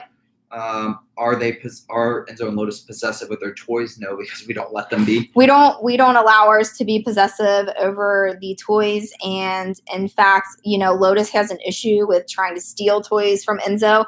So that is an immediate correction. We do not allow him to steal any of Enzo's toys because we got to a point where we realized that was happening, and then Enzo just wasn't playing with toys anymore, and we couldn't figure out why. And it's because every time he picked up a toy, Lotus would come and grab it. So as soon as we picked up on that, we nipped that in the butt. So he's no longer allowed to do that, and that's something that even overflows to my mom's house. Like my mom knows, and my younger sister knows, he is not allowed to take the toy that Enzo is playing with. So no, we don't allow ours to be possessive over their toys. Sandra said she saw we have a mailing address. Yes. Let everyone know. Is that in the thing? It's also below. It's also on the About page of the YouTube. Yeah, it's on the About page of the YouTube. Their P.O. box is, and it should be below in the notes. Yes, send us like cards, letters. Like we had an author send us one of her books, and she wrote us like this cute little note in there. It was adorable. Yes, send us things. We love getting pictures of your dogs and hearing about what you guys have going on. We love that kind of stuff. Somebody asked how long they live. So I think German Shepherd lifespan is like in that 12-ish year range, 14-year-ish range. However, we feed ours gentle giants, and I'm not exactly sure how much research has been done on that, but it is a brand that is specifically, hopefully will help them live a little bit longer. Kathy commented, I assume she's commenting to the person that asked about what breed they should get. She said German Shepherds are more intelligent. Yes, German Shepherds are extremely intelligent and very easy to train. Scott, we just got a 9-week-old. Any advice for me? So you can rewind. We also have a video on this specifically. Yeah, we have a video on like Day one tips, I think is what it's called on there. And then watch that one. It's a good one. About what time to get them fixed, usually about a year. Okay, so that is a very common question, and the thing is like I think mentally we're kind of taught the opposite of this, because when you go to get a puppy from like SPCA, they neuter them. Because like they don't have a choice. Yeah, they don't have a choice, but like they neuter them at the youngest age possible. It's not really good to do that.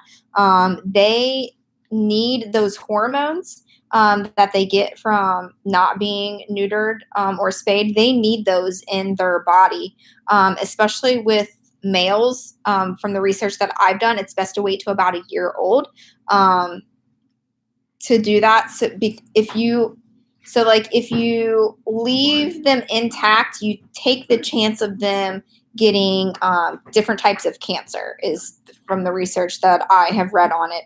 So at about a year is the time that research suggests that you should have them neutered, because then they get all the good stuff that they need, all the good hormones and testosterone and all that good stuff in their system that they need, but it doesn't keep them there long enough to where you take the chance of them getting cancer. So roughly a year. I think Enzo was about 11 months. And I think Enzo was a little over a year. Oh, Lotus Enzo was about 11 months. Yeah, so Enzo I think was a little over a year, I think is what we wound up doing with him, and then Lotus was around 11 months. So wait, as long as you can. I know like sometimes it doesn't always work out that way, but at about a year is what we would always tell people. I know we haven't showed him a minute. Somebody asked again. Big Boy asked where the pups are. Lotus is laying down. Enzo's just right here. There's Enzo. Pup, pup. Lotus. What you doing there, pup? You ready to go night-night? Probably ready for dinner because yeah. we're late now. Yeah, they get their dinner at 6 and they know it. Hi, pup. Yeah, it's already 17. What's the best way to introduce a new pup to them? One at a time. So somebody asked about introducing a new pup if you have a older dog. Sorry, I lost track of the question, but that was basically the premise. Yeah, like if you have an older dog, how do you introduce a pup? One at a time if you have more than one, and just kind of slowly. Slowly is my thing, and if you sense like with Enzo, we don't have to worry. Enzo is with Lotus the exception to German Shepherds. Like he's just so chill. He loves puppies. He loves other dogs. Like yeah, that's not us saying that. That is actually like we've had trainers and other people tell us, and the vet tell us like Enzo is the exception to the German Shepherd breed. Most German Shepherds, they behave how Lotus behaves. So we just got super lucky with Enzo. He's chill. We never have to worry about him doing anything crazy. So we literally brought Lotus home, dropped him down, like right to Enzo. And like, Enzo's like, oh, okay, cool. Baby brother. Like no big deal. Didn't even care a single bit about it. In most cases, that is not going to be the scenario unless you have a German Shepherd that's super chill like Enzo. I would use if you sense any tension between the two, like a baby gate is the best way to go about keeping them separated, but to a point where they can still see each other through the gate. So like the baby gate that we have has like little holes in it and you can see really through aggressive, Then you gotta actually do unless it's never leave them unattended. Yeah, never. Slow. It's a slow process if they are not immediately okay with each other. Like if there's any aggression at all, you're going to have to take some serious steps to keep them separated and very slow introduction. Sandra asked where Rally was. She was here a little while ago. She was. If you rewind, I don't know where she's at now. Probably asleep somewhere. It's hard telling. She's sleeping. She sleeps all the time. How long should I wait to get another dog? Really, there's no time you have to wait. How do you get your pup to not pee when excited? Take them out to pee a lot. Yeah. I don't know I feel like that's a pretty common thing. Like dogs peeing when excited. Ours have never done that. We've just gotten really lucky. And I tend to see that like in smaller breed dogs. I don't know how you avoid that. I guess just take them out to potty when you know that like there's a guest coming over and they're going to be excited. I don't know. Take them out to potty a lot. That's a tough one. How much does Enzo and Lotus shed? A lot. A lot. We have lots of dog hair here at this house. I think I'm pretty much caught up. I skipped some, but they were like, you had already answered them or something. What age were dogs in their ears started pointing up? Lotus. Different ages. Lotus, when we got him at 10 weeks, his were up and stayed up. Enzo's, I mean, it was 6, 7, 8 months old. His finally stopped doing literally one up, one down. The other one up, one down. One would cross over. Both were crossed over. Then they were facing. I mean, like his went through. It would be like day to day. It would be, and I'm like, oh, I guess his left ear is just never going to stand up, and like it would be down for a really long time, and then all of a sudden the next day it would be up. So the ear thing is all dependent upon the dog. Lotus, 10 weeks, ears up. Never seen them down. Enzo, 6, 7, 8 months, and his were still doing weird things. So, I mean, that's hard to say with that one. We're pretty much at time, but tell Mira, the last question there, we already answered that, but she wants to go back. Yeah, not multivitamins. We don't give them multivitamins. We give them joint supplements. One of them is Dasaquin, and the other one is fish oil. Seriously? Any links that I said I would link, I will link. Just give me a few minutes after the video ends, and they'll be in the video notes. Yeah, Nick. That's what we always say, German shutters. Yep. And that's Enzo in the background, in case you wonder. Yeah, he's playing with his dragon. Lotus, You need to embrace the color gray. Yeah. I mean, it is what it is. You know what I mean? Like, I think in the beginning I was way more stressed out about all the dog hair. Like I said, we have the robot vacuum and it vacs twice a day, and that helps keep me somewhat sane. And some days are worse than others. But at this point, we just embrace it. We wash the bed sheets once a week. Like we wash their beds once a week. Like we're constantly suck vacuuming. I mean, it just is what it is. Just a part of it. Oh, you're welcome, Sandra. Yeah, you're in control now. How do you deal with them teething toys? So they actually have like rubber teething toys, like how you would get like a baby. They make the same type of stuff for dogs. We still have the very first one we ever got for Enzo. And Lotus really didn't use it a whole lot. Enzo loved it. No, Lotus did. Did he use it? It's just a short span. Yeah, it's a very short time that they use it. I showed it in a video a long time ago. It's just a little orange bone. Yeah, they have actual teething toys. Get them. I mean, and literally, like, we had them in every single room in the house because Enzo never, but Lotus would like to be like, oh, let me just chew on this baseboard right here. No big deal. Like, I have a chunk out of my baseboard in the kitchen, because he decided that's what he wanted to chew on that day. So, like, we kept them in every room, and as soon as we saw them chewing on something that wasn't a toy, it was an automatic replacement with the teething toy. That's how we dealt with it. The teething stage doesn't like in my memory, like I don't ever feel like it's that long. So it seemed like a quick stage to kind of get through for us. I feel like just teething toys and just a constant replacement. As soon as they're chewing on something else, replace it with a toy. Someone said, my dog just started looking at me because of the squeaky toy. Yeah. You're welcome, Jessica. Thank you for watching. Mention the Facebook for Thanksgiving, for especially people who don't know Thanksgiving. What? Remind people the Facebook. Oh, yes. We're doing, if you weren't here in the beginning, we're doing a Facebook Live video on Thanksgiving, which is Thursday for us. So we host a really big party where all of our families come to our house here.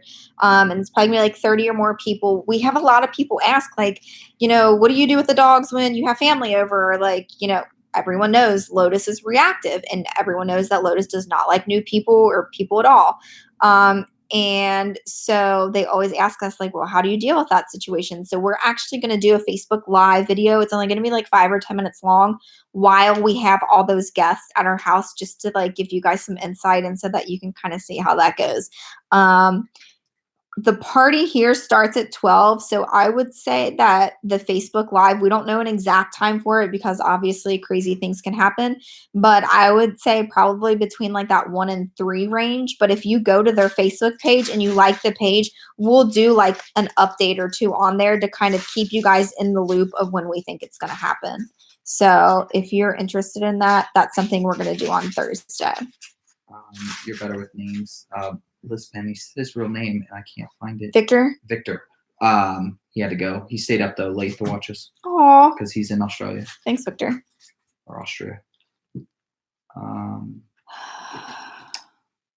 Yeah. Okay, thanks, Nick.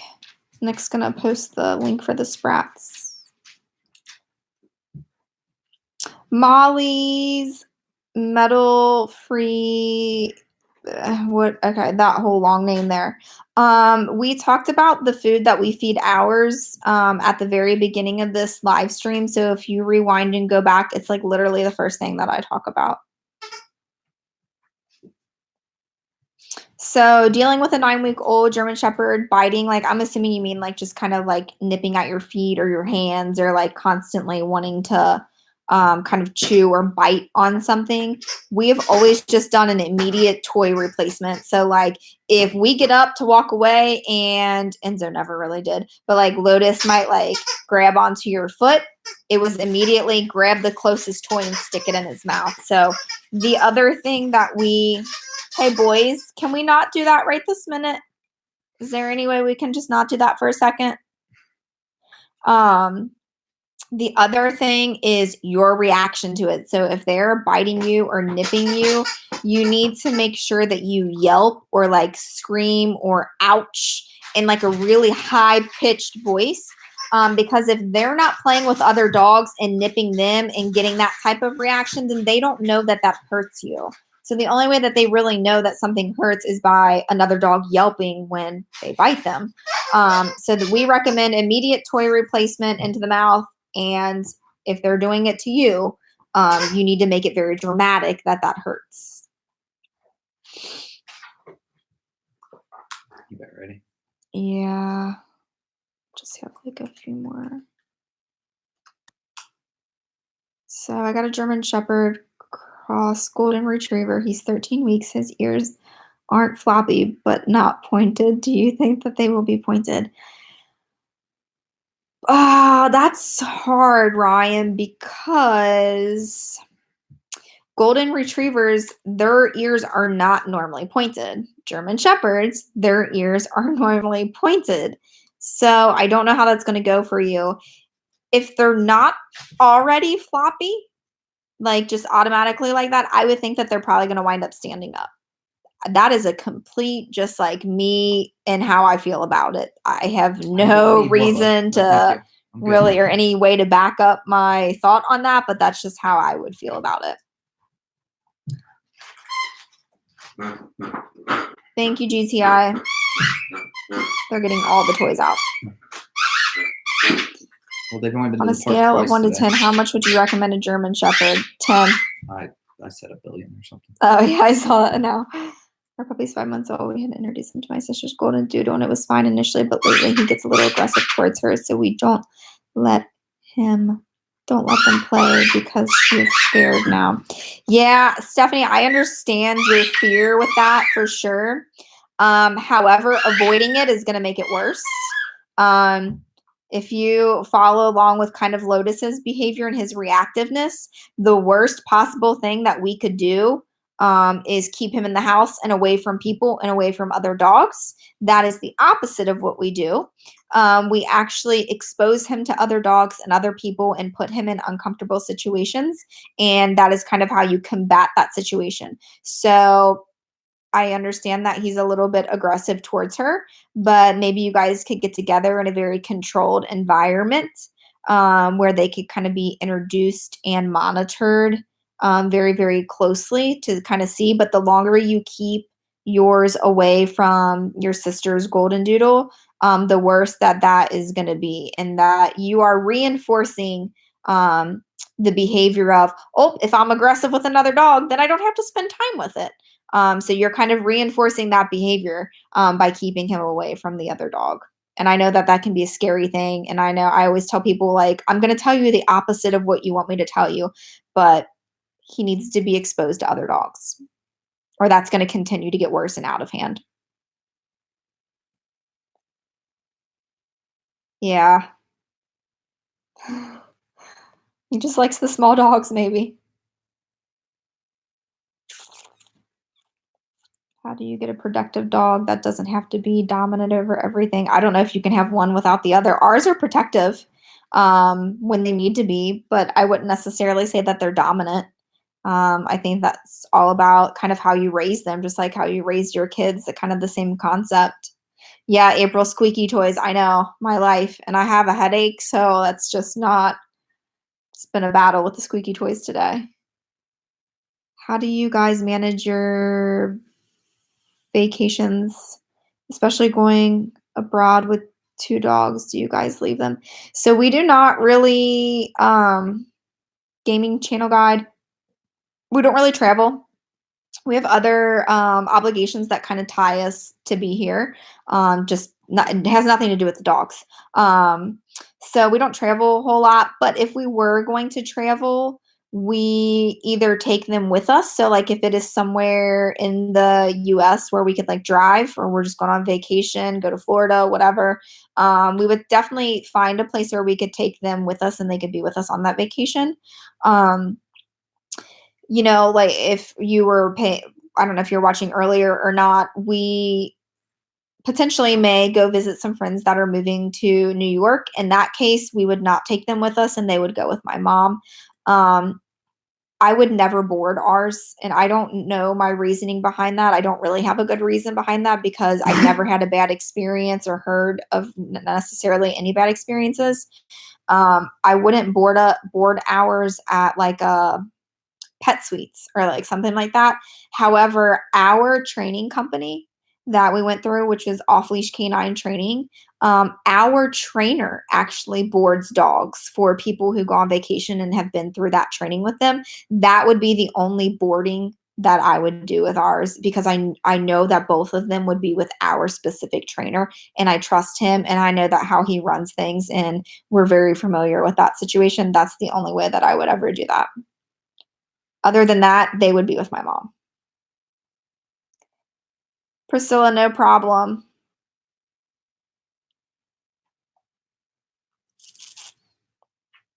Oh, yes, April, they're emptying the toy box. Yeah, I mean, it's at least half empty at this point in time. And then that's one trick thing that we do need to teach them, is how to clean up their toys. I would love that, because I go around, I'm like, who got out the toys? And like, I go around and picking up like 20 different toys. So that would actually be a good one to teach them. Since you're all caught up, I'm gonna get their dinner. Okay. All the links in the chat. I also updated the video, although it won't show until people refresh. So okay. Once the video ends, if they refresh. Will says once the video ends, if you refresh, what happens? All the links will be at the top of the video. Devo Vlogs, I think that's how you say that. I'm about to get a German Shepherd puppy. Any tips? Yes. On our channel, there is a video called First Day Tips. Watch that one. That will be good info for you. Yes, and the comment below, make sure you crate train. We are huge advocates of crate training. Absolutely.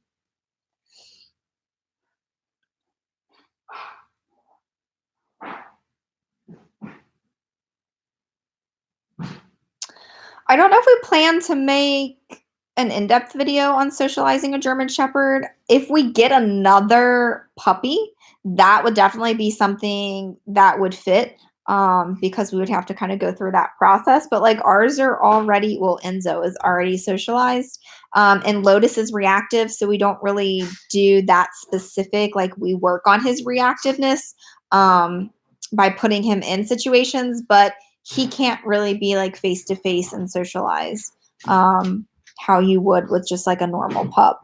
So I don't know if that's something that we plan on doing. I think if we get another puppy in the future, that would definitely be a good video to do. I don't know if you're ever ready for a German Shepherd. It's so much work than I ever imagined that it would be. I was very naive when I said that we should get a German Shepherd, and then I realized how much work it was going to be. So I don't know if you're ever ready to get a German Shepherd. Be prepared to spend a lot of money and a lot of time. We don't really have, we don't have any kids or anything, so we have the lifestyle to be able to do it. That would be my biggest thing. Make sure that you have the appropriate lifestyle to have a German Shepherd, because they take up a lot of time and a lot of money. It just occurred to me how late it is in Europe right now. All these people are watching. Well said. It just occurred to me how late it is in Europe right now and all these people are watching. Yeah, I mean, they are a highly active breed. I mean, you got to put a lot of time in it. You got to put a lot of training. I mean, it's a lot. They're a lot to keep up with. But they are the most, they're amazing. Obviously, I'm partial. But I mean, such an amazing breed. So intelligent. Thanks, April. We try to keep up with all of it. Last time it was a mess. Like I was going through the comments. And so this time we decided to just let Will kind of feed me the questions. That seemed to work out better that way. Thank you, Stephanie. Big boy. Yeah, I mean, having a baby in the house should not really, if you are okay with dealing with a baby and a puppy, I don't see any reason not to get, a pup at that point in time. That's going to be a personal decision on your part. Oh my gosh, I know. So Lotus didn't really go through a stage where he ate his own poop, but Enzo did. Babe, what did we find when we researched about them eating poop? Because you were the one that looked that up. What is it about it that attracts them to it? I don't remember specifically. We actually wound up researching that. We asked the vet. The vet literally said, dogs are weird. Yeah, I mean, they're just weird. I don't know why they want to eat their own poop, but there's something. Well, they don't eat their own. Yeah, that's a thing too. And the deer poop is what they really love. It's something that is in I don't know what it is about the poop, but there's something in there when I researched it, and it's been years. I mean, it's literally been 3 years since I researched that. There's something about it. They like to eat it. I don't know. It's bizarre. I don't know why they would want to do that. Yeah, it's a common thing. I don't know. Enzo never did, but Lotus never did, but Enzo did. Lotus will occasionally, if he thinks I'm not looking, I'll try to sneak. Yeah. Eli Martinez, any tips for new owners? If you go back to our channel, there is a first day tips video. That would be a good one. There might be another one that's similar to that on there for new owners of German Shepherds. Watch our videos. We try to make lots of our videos as educational as possible. I've had so many people tell us oh my gosh, I just got a new German Shepherd. I watched your videos. You don't even know how helpful your videos were. And I'm like, really? So watch our videos, Eli. I hope that they can educate you some. That's our main goal. Is we want to, as much as we know, we want to put that out there for new time people. People that have owned German Shepherds for 30 years, they're probably not going to get as much out of it as, a new owner is going to get out of it.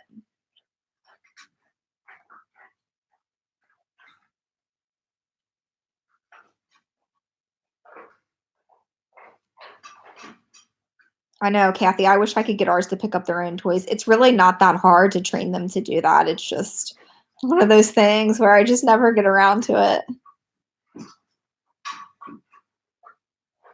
I'm a paramedic. Do you think a German Shepherd is the right dog for me?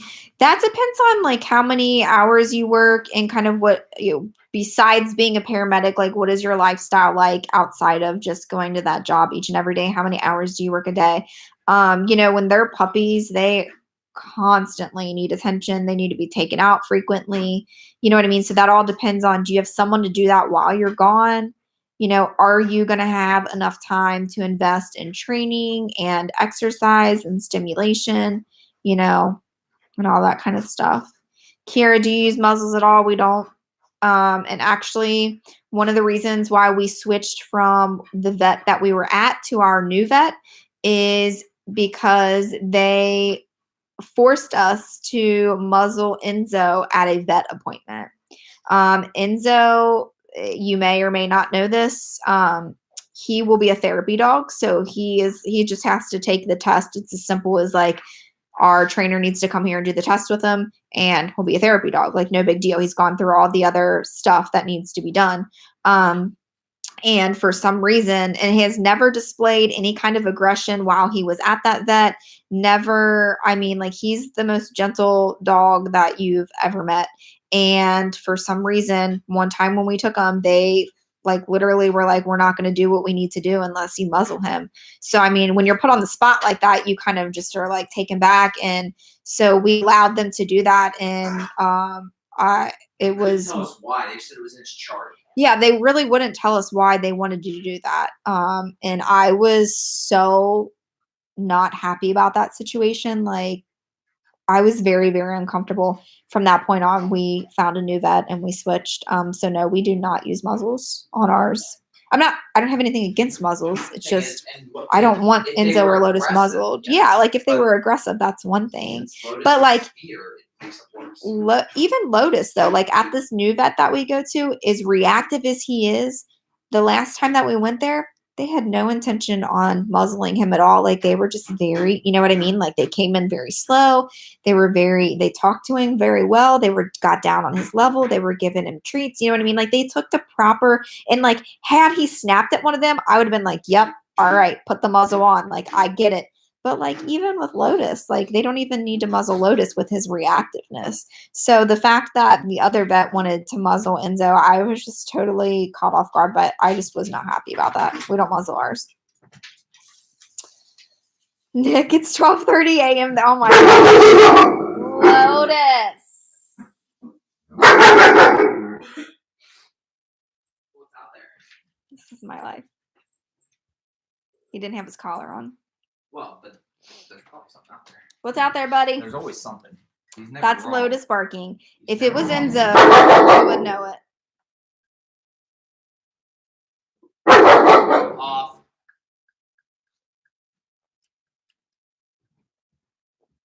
He got the off command, so he's not allowed to bark anymore. Did you see anything out there? I can't, but there's too many reflections. I can't really. Yeah, there's probably something out there, but he's not allowed to excessively bark like that. Like warn us, that's great, but like enough is enough. Nick, I cannot believe it's 12:30 there and you're still watching this. You're going to be super tired if you have to go to work tomorrow. Lotus, don't even think about it. Lisa, I talked about that a little bit earlier. What age do you get them neutered? We neutered about a year is what the recommendation is. German Shepherds can get along with any breed of dogs. We always have people kind of ask us that. They just have to be socialized correctly is all. Oh my gosh, sheep poop. Oh boy, but that was fun giving a bath. Ours don't roll around and poop, but I have actually seen other dogs do that. That is bizarre. Yeah, I know. We weren't ready either. We thought we were ready, Priscilla, but we weren't. We're still not ready. Joseph, no, we're not going to breed Enzo with any other dogs. Both of ours are neutered, so we don't intend to breed ours. Big boy. Enzo he fluctuates between 110 and 115 pounds. Lotus is about 75. They can get even bigger than that through YouTube. We talk to a lot of people who have German Shepherds, and I've talked to some people where their German Shepherd is 130 pounds. So, I mean, they can get pretty big. It just all depends.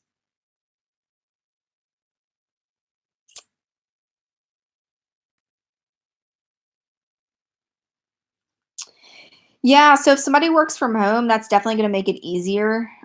With you working Not that work. 24-hour shifts, yeah, I mean, that definitely wouldn't work if it was just you. So yeah, I mean, if that depends on, if she's willing to kind of put in the time and the effort. Yeah, absolutely. Yeah. I don't see why that would be an issue. Do not even think about it.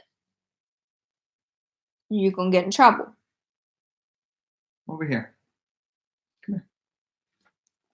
Yeah, April, I know. I'm excited. And like he's been ready. We literally have just had so many crazy things and have been so busy that we have not found time for him to literally just take the test. And it's not even like it's like a 5-10 minute test, done, send him the paperwork, good to go. Like we just have slacked off on that. But yeah, I mean, he's ready.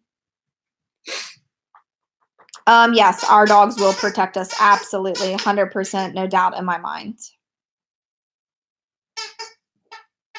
I guess April. I don't know what it was. Like, and we had that vet in the past, and like never have. I mean, Enzo's like. I mean, this happened when he was like 3 years old. He's 3.5 now. Like, I don't know, like why something just all of a sudden was like, oh, we need to muzzle him. Like, There was no notes. Like there was no incident notes. yeah, It there just was said no muzzle, nothing had yes. happened. Like, it We had think just it been got- check marked. we I think think it it got happened him. on accident, Yeah, but 'cause I they don't were know. I was surprised. not happy about it, and I even told him, I'm like, I do not agree with this. And they're like, well, we can't proceed. I'm like, fine, do whatever you need to do then. And then like we're gonna peace out at that point in time. Nick, no one was at the door. I think like Lotus has like insane hearing. She's Like never I'm wrong. not even kidding. Like I'll look out there, I'm like, nothing's out there. Like there's absolutely nothing outside of the door. And then like 5 minutes later, I'll look out again and there's like a squirrel or something. Like he hears and sees everything. He's never wrong, but like sometimes we just don't see it. And now he's mad because he got in trouble. Do you get the troubles?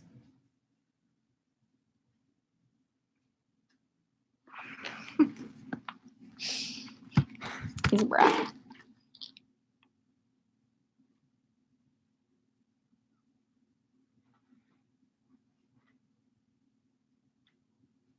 Yeah, more nerve medicine. Yeah, I agree with you on that. Oh, tomorrow's your off day. Yeah, that's good for you. 12:38 there. Wow, you guys are crazy. Oh, Nick, you work from home. Okay. That makes sense.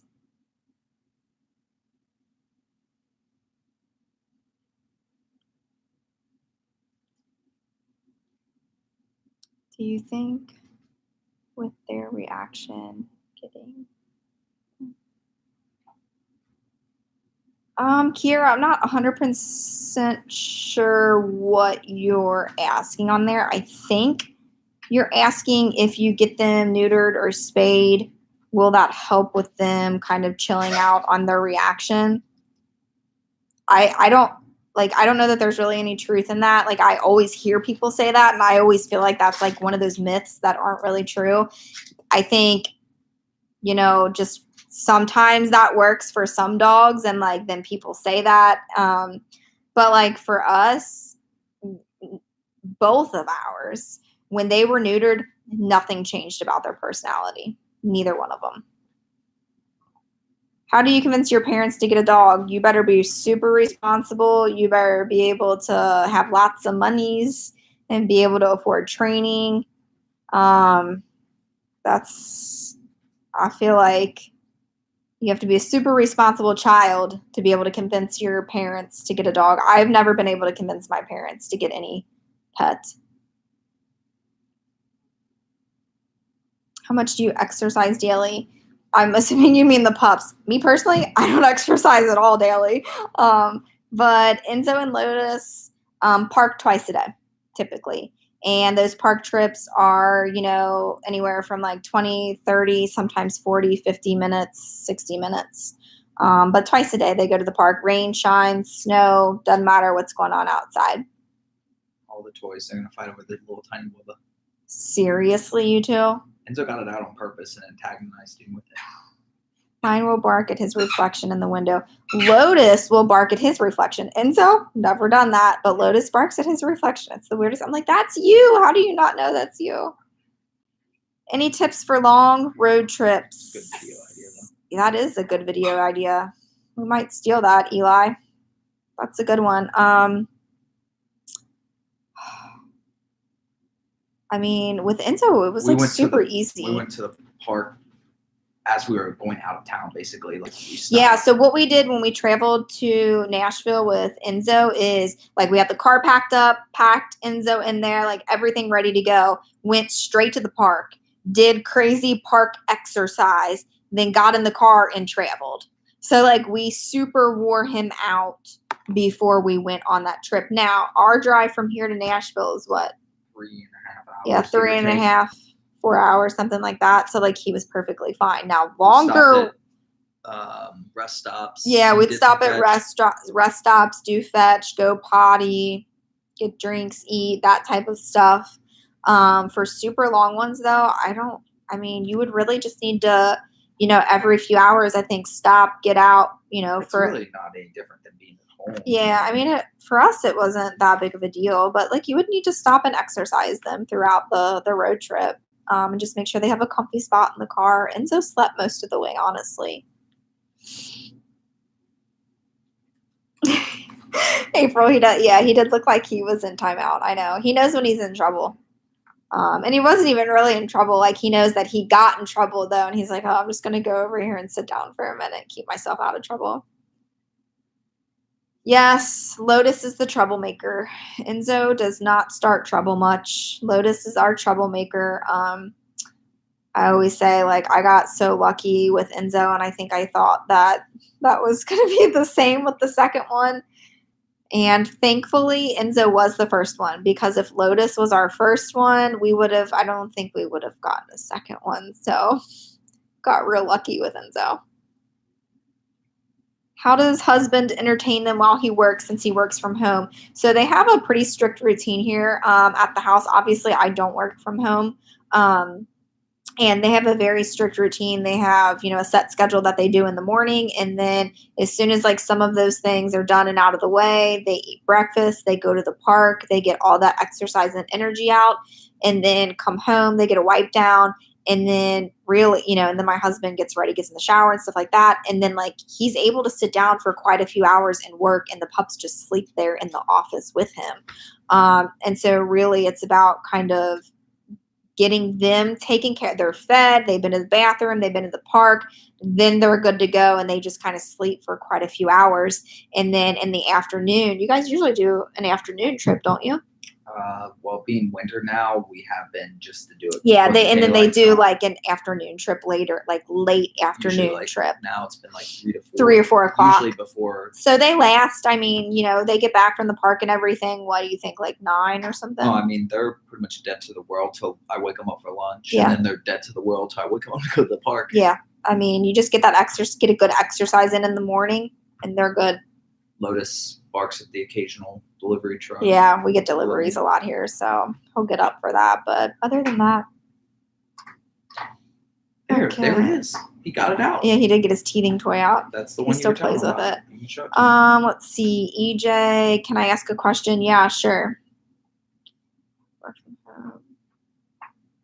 Oh, he wants to be outside all the time. We don't let ours outside without being monitored. Hey, Lotus, can I see this for a second? Hi, Riley.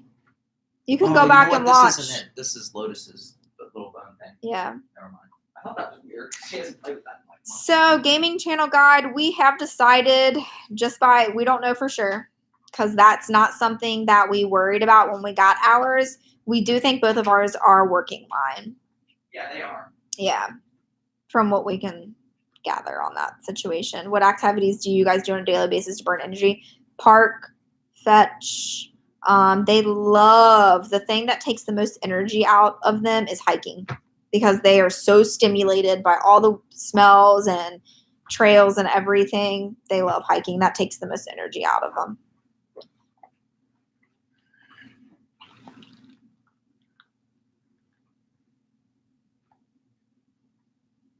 That's okay, Riley. You did spell it wrong. It's an E instead of an I, but it's good. Hi, Damien.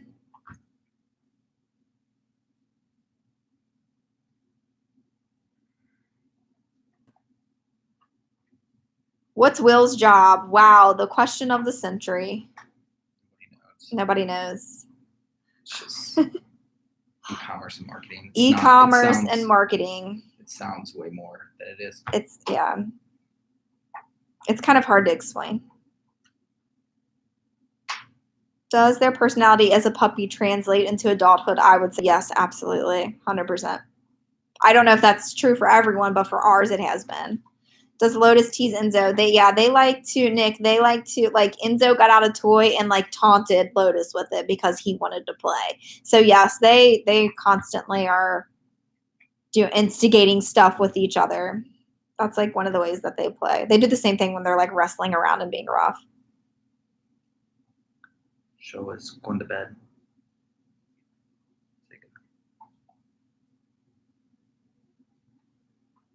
How many times should you bathe your dog in a month? Not monthly. You don't bathe. Don't bathe your dog monthly. You'll dry out their skin really, really bad. We used to bathe ours like twice a year. And that's kind of how it still is. However, we had a scare like last month. I gotta do a video. Yeah, we're gonna do a video on it. We had like a scare where we found a flea on Lotus, which we have found out is, I don't know, really weird. And so I think what we're going to wind up doing is start bathing them like every maybe 3 or 4 months instead of just doing it twice a year. Do not bathe your dog every month, please. I mean, if something happens and they need it, but yeah. Yeah, I mean, if they need it, like they jumped in the mud or whatever, they went swimming in a creek. Yeah, I mean, you're going to need to bathe them. Somebody asked about fleas too. I don't know if you saw that. No, I didn't see it. I just saw it in there, but we are going to do a video on that. I've shot parts of it. It's just not. Yeah, Riley, please go back and watch. This was only supposed to be an hour long. I feel like I say that every time, like, hey guys, we're only going to be on here for an hour, and then I just can't help it. Like, I have to get everybody's questions. Enzo's favorite toy is glow ball.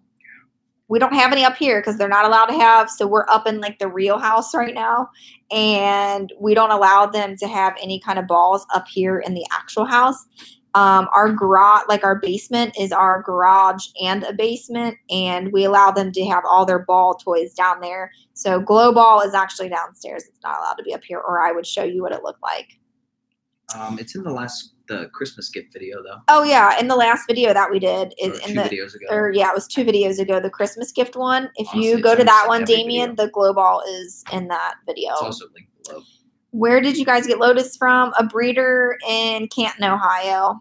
I don't know specifically. Like, I don't even know that we kept any of that kind of information. We found that breeder on BuckeyePuppies.com, but that would just be specifically for Ohio. Brushing every day is a must, though. Yes, we highly, highly recommend. Like, if you can do 10 minutes of brushing a day, it will help with keeping their coat clean. That's a personal decision. Should I get my dog online or other? I mean, I would always recommend like you do your research for sure. Like, you need to like don't just randomly, pick something.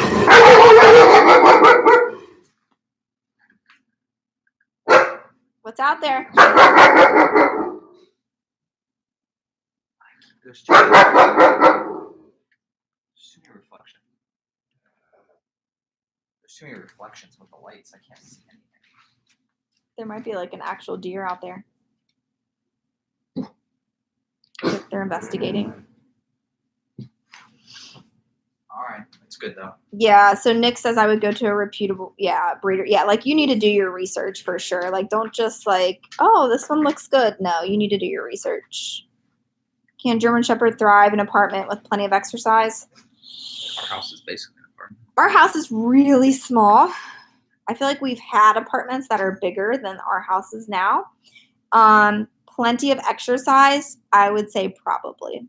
I think that would probably be fine. But like actually plenty of exercise. Dear dog, oh my gosh, yes. They don't do zoomies in the house, but they do zoomies outside like no other. Yeah, we don't let them. I'm like super strict. I know. Like I feel like this is how I would be like if I had normal kids. We don't let them run in the house like that. Like they're not allowed to wrestle in the house.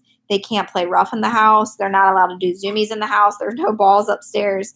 Yeah, but they do zoomies outside crazy. Yes, absolutely. Let's see. Got Gator. Enzo's really good, Damien. Enzo's really, really good with other dogs. He is totally social, perfectly fine. Any other dog, doesn't matter what kind. As long as they are not acting like aggressive towards him, he's good with any other dog. Can I get it? Yeah, okay, I read that one. Yep, zoomies. I just like talking to you guys. You're both so friendly and positive, and I like learning. Yeah, that's our goal. Like, we just really want to educate people is really all we want to do. Like, we don't have any kind of crazy background. Literally, the things that we know are from just having hours and researching and educating ourselves. Yeah, but I mean, we love that you guys learn things from our videos. That is our main goal. Long-haired or short-haired, that's your preference. There is not one that's better than the other. There's not one that I prefer. Like, if Enzo was long hair, like, I'd be like, whatever, Enzo's long hair. Like, that is completely your preference.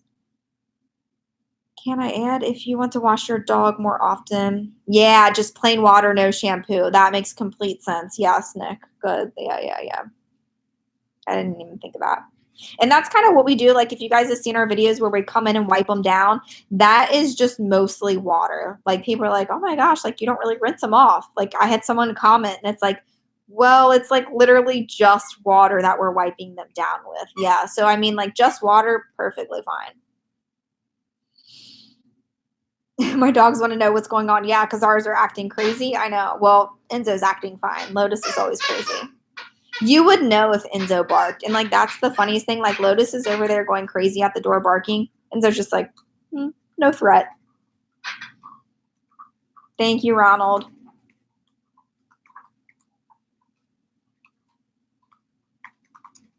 Yeah, the shampoo is what takes the oils out of the coat. Yeah, they need that oil in their coat.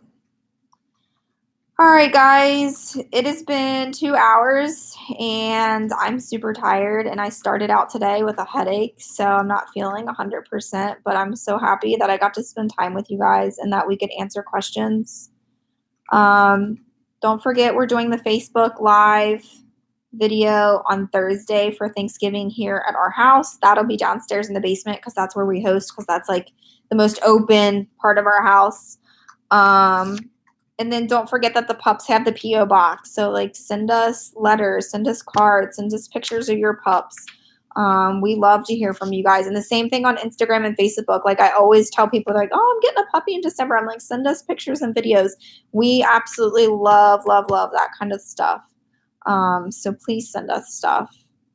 Other than that, I hope you guys have a good rest of your night. Some of you that are watching right now, it's already the middle of the night for you. So thanks for hanging in there with us. Anything to add, babe?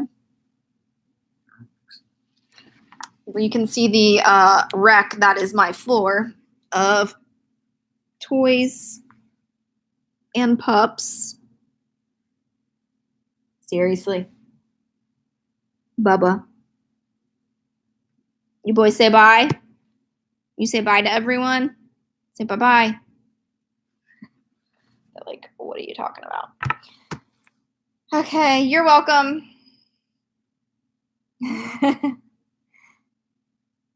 Bye.